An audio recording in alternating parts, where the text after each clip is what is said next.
Good evening, you're watching Estuary News. Coming up, would you object to this door colour? We found out why someone has. And we head to Caister for the weekly reflections with the Reverend Ian Robinson. And my guest today is Jenny Todd, a first-time author who will be talking about why she took up writing.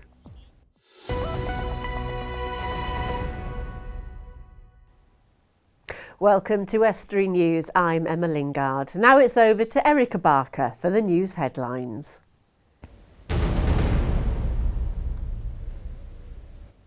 A body was found in the river at the Riverhead in Louth on Saturday. The body was identified as a 68-year-old local man. The death isn't being treated as suspicious. A new cycle hub has opened its doors in Hull. Within the Hull Paragon interchange, it offers secure staffed storage for over 160 bikes at a minimal cost, and also offers a cycle rental service with both pedal and electronic cycles available. It was funded by the Department of Transport and the Police and Crime Commissioner Matthew Grove, who gave £24,000. In the city of Hull, about 900 bikes a year are stolen, and 300 of those from the city centre. So when I was approached to look at assisting with financing a secure bike storage facility, I had no hesitation. This is a great example of the sort of scheme that I hope would come forward for my community crime prevention grant scheme. 3 people have been arrested on the Nunsthorpe estate in Grimsby. It follows events last Thursday when a man was stabbed and another man staged a rooftop protest. Humberside police say when they were dealing with events, police vehicles were vandalised and officers were threatened. The arrests include a 17-year-old male who was charged with public order offences and damage to police vehicles. A 31-year-old and a 15-year-old male were also charged with a number of other offences. A new safety video aiming to raise awareness of the dangers of oxygen cylinders around cigarettes has had its first screening. The City Healthcare Partnership, in collaboration with Humberside Fire and Rescue, together with students from Hull College, created the film. It's thought people who use oxygen for medical purposes are often not aware of the potential hazards. Well, prevention is a major part of our work now, and keeping patients who are on oxygen safe is something that we do on a daily basis.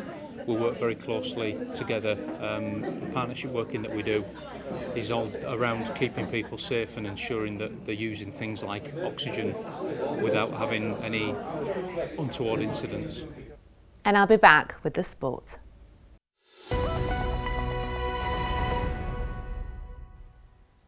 Thank you, Erica. Now, would you paint your front door bright green? A Lincolnshire preschool have set up a petition to save their lime green doors after the local council received an objection almost 2 years since they were originally painted. 350 people have already signed the petition, and Dan Kemp went along to see what all the fuss is about. The colour green, it's everywhere in Orchid's preschool. But now some people in Barton-upon-Humber are tired with it. The colour matches the signage and children's uniform, but some are unhappy that the doors aren't in keeping with the rest of the property. If the thoughts had come through earlier on, I would have changed them, but because they've been here 20 months now and the doors were the first thing that we actually painted, because they are our corporate colours, we decided that we was going to fight the cause on it. The children absolutely love it. All the children and the staff wear green. It's our identity really to the preschool, and we feel that it fits well in the environment with the nature of what the preschool's all about. Barton Civic Society are yet to comment on the story. June Hannah owns a shop across the road from the preschool, and she can't see a problem with it. I don't think they should be complaining at all. It's clean, it's fresh. You know, it's a vocal point. The kiddies wear the same colour as the doors on the jumpers. And God forbid if any of the kids got out, they've got a vocal point to go to. And to children, it's more than just a colour. Do we all look the same, Oliver? Yes. Yeah. And when we go out, what happens if we go outside? Everyone knows that we're from Orchids. Everybody knows we're from Orchids, that's right, that's true. I just think it's a little bit petty with a green door. If we did actually decide to leave the building, we would change it back to its original colours, but at the minute we're not prepared to do that because it's a wonderful preschool and it's in a lovely environment, and we wouldn't have wanted the building to go to rack and ruin. We've kept it nice and we keep the gardens nice as well with it. And you can join in the debate on that green dot on our Facebook page. You're watching Estuary News. A little later, the Reverend Ian Robinson from St Peter and St Paul Church in Caister will deliver the weekly reflections. And Erica Barco will bring you the local sports news and results.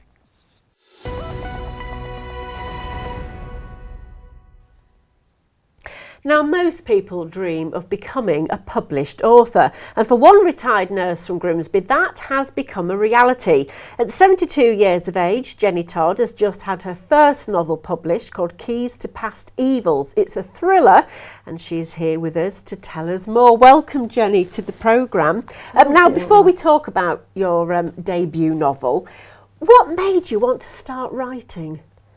I've always loved writing, and I was a very lonely child, and I lived in Cleethorpes. Right. And so the main thing I did was read. Right. And so I've always read. And the library at Cleethorpes used to say, "Jenny, there's no books, no new books in, you've read them all." But it's great, isn't it, that you have that passion for reading? 'Cause I think so many authors I talk to have a passion for reading in the first place, don't Yes. they? I mean, what sort of books what books now do you enjoy reading then? I enjoy reading most sort of books, but at the moment, since I've written my book, I've sort of liked reading books similar to my own. Right. Do you find that helps with inspiration or writing styles at all? Yeah, some of it does, some of it doesn't. Yeah. Some of it I think, no, that's gone on too much.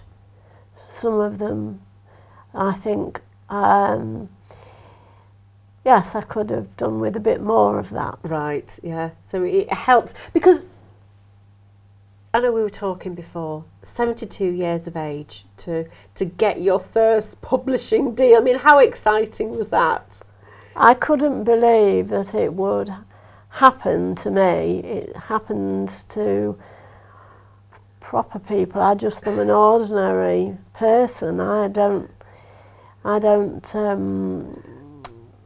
just think I was very, very lucky. Yeah. I mean, how many manuscripts, how many publishing houses did you send your manuscript to before somebody came back to you? I sent it to 5. Right. 4 of them didn't reply.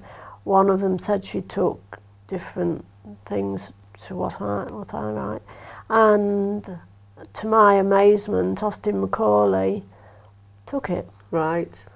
And I couldn't believe that it had happened. I bet it must be like winning the lottery, It's better. If anybody say which would you rather do, I would rather. And every time I look at it, I can't believe that I was so lucky. Do you go into bookshops and see your book there and like, wow, that's me? Is it a bit like that? Yes, I sort of, and I mean, it's supposed to be in all bookshops, and I'm inclined to go in and say, have you got Keys to Past Evils by Jenny Todd? But I never dare. Great. In case they say, what's your name? It's a bit like that old TV advert, isn't it? I mean, the book itself, how easy was it to actually sit down and write a novel? Was it an easy process? Yeah. Okay. I think that it was so much pleasure, more pleasure than eating a box of chocolate. It was. It's magnificent, and the people are mine, and I know they're real people, and I know what they look like, what they dress like, what they would say. Yeah. Some of it at the beginning of the book's in dialect, and I know what sort of dialect did. And all of the people are real That's it, people. they're real. I mean, Yes. speaking to some authors, they say that those characters talk to them, don't they? Well, we're going to leave it there for now, but you're going to stay with us because when we come back, we are going to talk more about your new book. Thank you. Right, now it's time for our weekly reflections, and this week it's the Reverend Ian Robinson from Caister.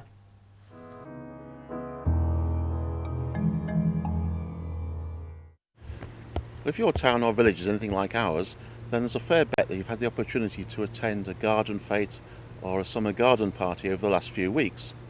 Here at Caister Church we held our garden party a couple of weeks ago.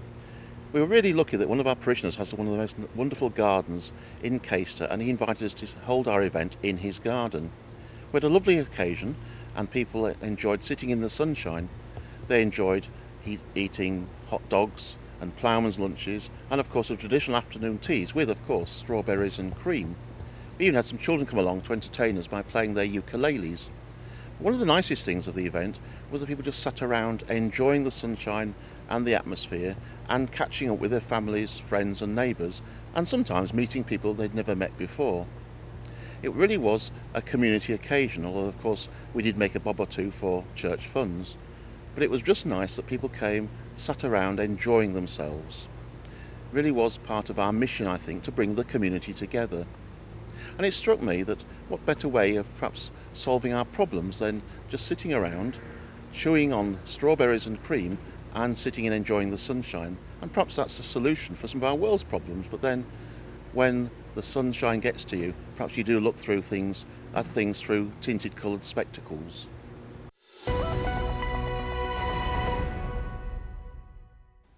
Now, still with me in the studio is local author Jenny Todd. Now, we were talking, Jenny, about how you got into writing, and obviously this is your first novel, Keys to Past Evils. Without giving the game away, just tell us, what is this book like? Because it is a historical thriller, isn't it? Well, a part of it, it does begin in the 1943. And part of it in the middle does go back to the First World War, but it doesn't go any further back than that. Yeah. Most of it is based in East-Thorpe-on-Sea. It's a seaside resort, and most of it is based there. Okay, and it's about two people, I suppose, isn't it? Initially, yeah. And it's their story, and I don't want to say too much in one respect because you don't want to give it away, but it is about their lives, isn't it? And they come from two different backgrounds. Yes. And what happens to sort of like throw them together. Now, just talking about this, I mean, was our area an inspiration for the settings at all for the book? Yes, it was. It was Cleethorpes because that's where I was brought up. Yeah. But I did a bit of poetic licence and jiggling about. Changed slight parts of Cleethorpes. Yeah, and some of the hotels have moved. And yeah. But do you find that helps with writing, that if you know a place, that it's going to draw that inspiration, isn't it, for a story? Yes, yes. It was very, very, very easy. Yes. Because I knew Cleethorpes so well. Yeah. Yeah. The characters and the story, I mean, is the story based on anything? No. It just comes out of your head? Yes, everyone says to me, is it real people? No, it's not. Yeah. Nobody is in it. Yeah. Except me, really. And the storyline, how were you, I mean, did the characters sort of like help dictate the storyline for you? Yes. Right. Yeah, they're real people, and they don't, this sounds absolutely stupid, but they're real people and they will do what they will do. Yeah. And that's helped you because you are currently writing a sequel to this book, aren't you? I'm writing a sequel because it's a cliffhanger. And everyone tells me it's a page turner and it's a thriller, and it decided to leave the end where you want more. Right, yes. So hopefully people will think the same. Yeah, that's it. They'll leave them in suspense, because that's the important thing, isn't it? So your next book, when can we expect to see that? Well, I'm on about chapter 6 or 7, so maybe next year, I would imagine. My publishers want to have it. Yeah. Hopefully it will be all right. It might be rubbish and it might not. But hopefully it'll be ready for next year. Yes. How, I mean, roughly then, so would you say it probably takes a year to write? Yes, roundabout, but I think this will be quicker. Okay. But then it obviously they've got to proofread it. And get it out. They've been really good. Well, thank you so much for coming in and talking to us, pleasure. Jenny. And, you know, Keys to Past Evils, people can find that locally, can't they? Yes, in all the bookshops and libraries. Brilliant. And it's on Kindle and it's Facebook. Fabulous. Well, thank you for coming in, and let's wait for you to come back for your second novel. Oh, Emma, thank you very much for having me.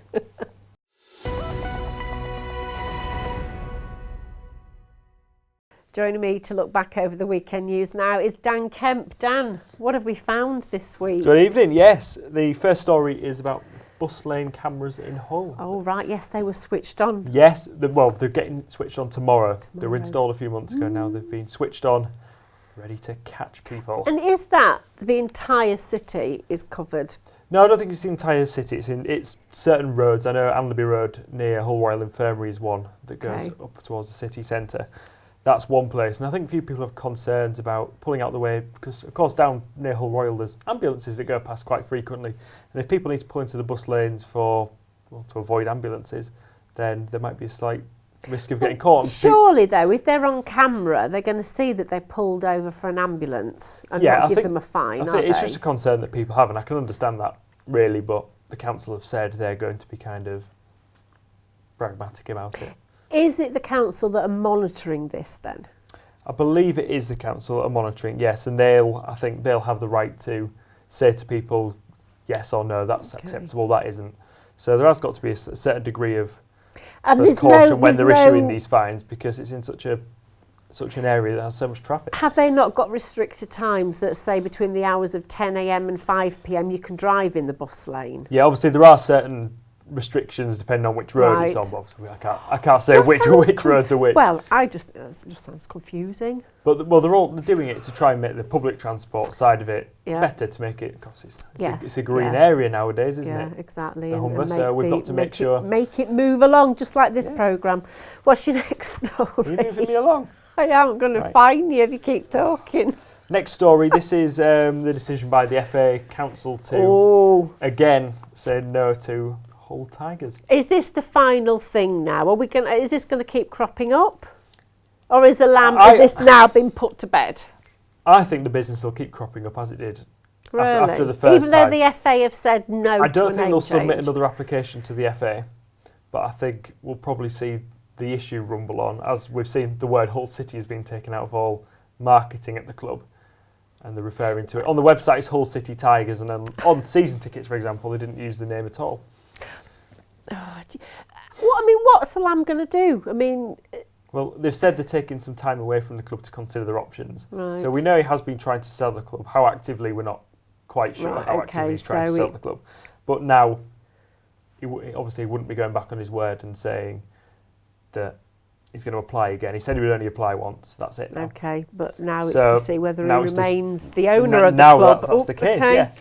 Right, next story then. Well, the next story, that's a very interesting story. £6 million is being spent on a new care home. Which, that sounds a lot. That sounds a lot to start with, but then you've got to bear in mind it's also going to contain an indoor street scene, including salons, pubs and cafes. Wow, and where's this? This is in Cleethorpes. Whereabouts? And it's going to be open next July. So the former Lindsay Lower School site on Clee Road. Oh, right. Yeah, now that's you'll know more about than I will. Site. That is a huge site, the old school. So that's what's going to happen. That's going to be massive. We're going to have a 78-bed dementia care suite in there as well. Wow. For the £6 million. So it's obviously a case of getting people the opportunity to interact. Well, it is. They're not I was going to say leave that and it's safe. street scene is to help with people's jogging their memories. I suppose it's a safe place that people can go to. Yeah. Get on with each other instead of having to leave. Exactly. Yeah. That makes sense, I think. That is a big site. How many bedrooms has that one got? It's going to have 78 beds. 78 for beds. £6 million. Okay. And a lot of specialised care involved. And it's going to create around 100 well. jobs as well. I mean, that's good. It's good for the area, angle. Isn't it? That's good for the area. Well, that's all we've got time for, Dan. But I'm sure you'll be back on here again. Right, now it's over to Erica Barker and the sport.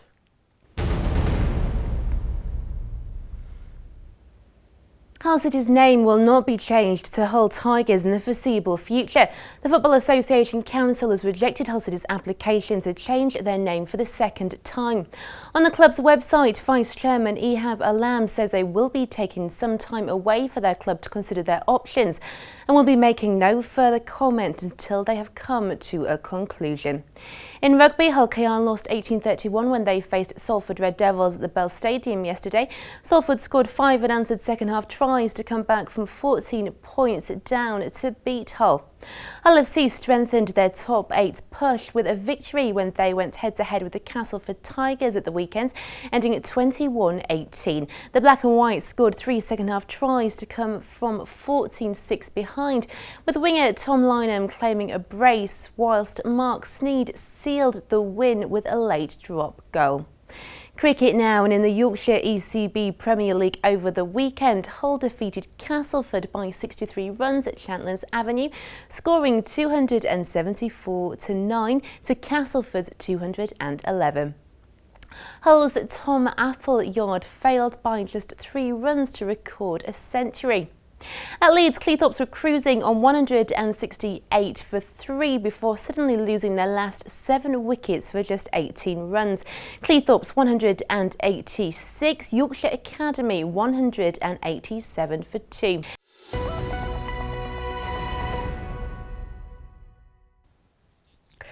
That's all we've got time for tonight. Thank you to my guest Jenny Todd and Dan Kemp for looking through the weekend's news. If you have a story for us, visit our Facebook or Twitter pages or email news@estuary.tv or pick up the phone and call us on 315 553. Until tomorrow, good night.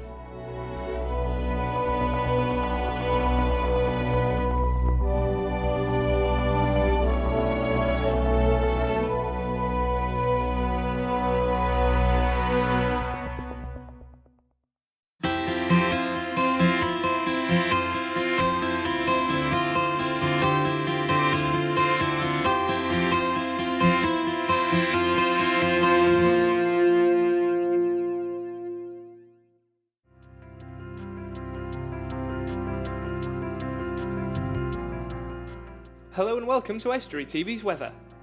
Tuesday we'll see large amounts of cloud with some bright intervals, light winds and feeling humid with highs of 20 degrees Celsius.